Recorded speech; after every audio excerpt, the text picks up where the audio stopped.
So this is about Nigel Farage, who is, well, he's an amateur broadcaster in his new life, but he is also a well-known politician. Now, he claimed that documents have proved that Coutts Bank have closed his account due to his views on Brexit, Donald Trump and gender ideology. The bank, whose clients include members of the royal family and myself, initially denied that was the case and briefed that perhaps Farage didn't have enough money. You've got to have a certain amount of money to have a Coutts account. But according to the former Brexit Party leader, 10 other banks have refused his custom.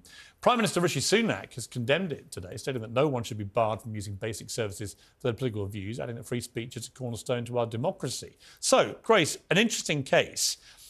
When you get into the weeds of the documents, which were published by The Telegraph today, the reasons apparently are twofold. One is that Nigel's said, I want to make you aware of a commercial exit decision being made about Nigel Farage. The relationship has been below commercial criteria for some time, and upon review of Nigel's past public profile and connections, the perceived risk for the future weighed against the benefit of retention. The decision was taken to exit upon repayment of an existing mortgage. Now, it turned out that that existing mortgage apparently was paid off, hence their decision to say we're no longer going to allow him to stay as a client. So to make a decision, risk factors included accusations of links to Russia, controversial public statements which were left to conflict with the bank's purpose, and the possibility, speculated in the press and not denied, of re-entry to politics taken into account. There is, however, also clearly a risk of negative publicity in exiting, which was accepted. So that's the broad brushstrokes here, where partly they've used the excuse he no longer has the amount of money you need to have a Coutts account. I can attest that you have to have a certain amount. So that may be partly true.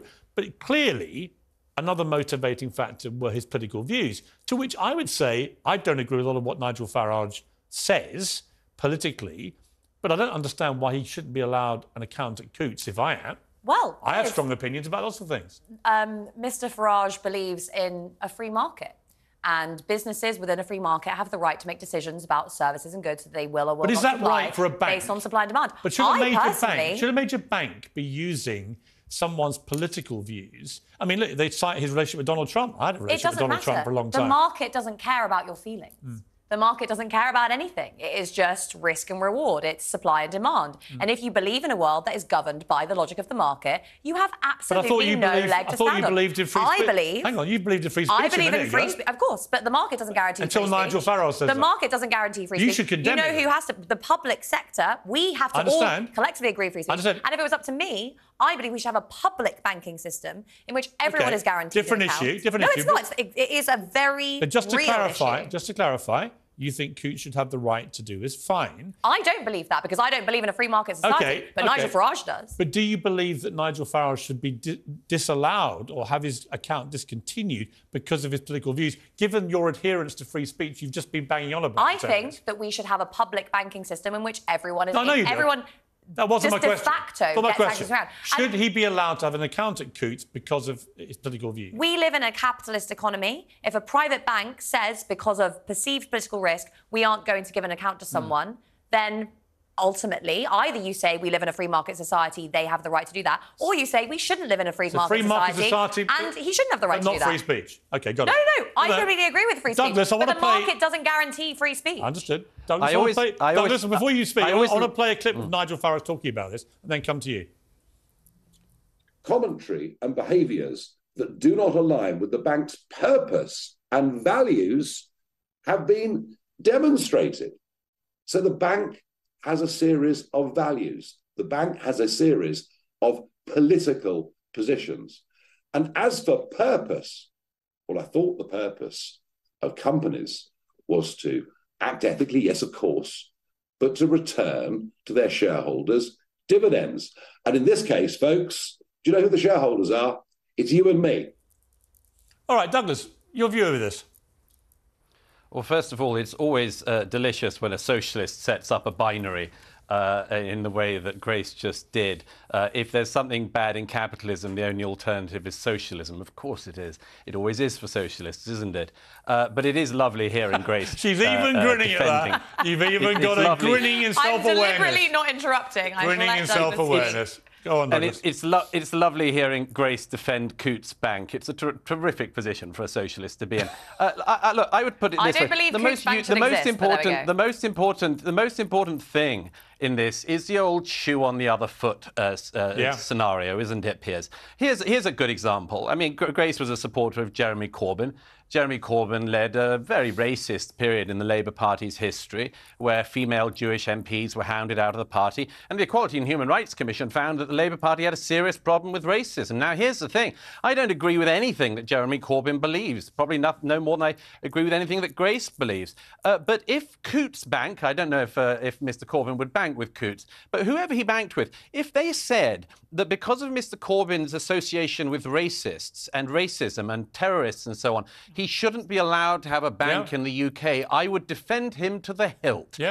Because I know where this goes. The Canadian government, ultra-dippy Trudeau in Canada, has presided over a system in the last 18 months in which if you're an opponent of his government and actually come out and protest, as people did last year, you can get debanked. Just think about that again for a moment.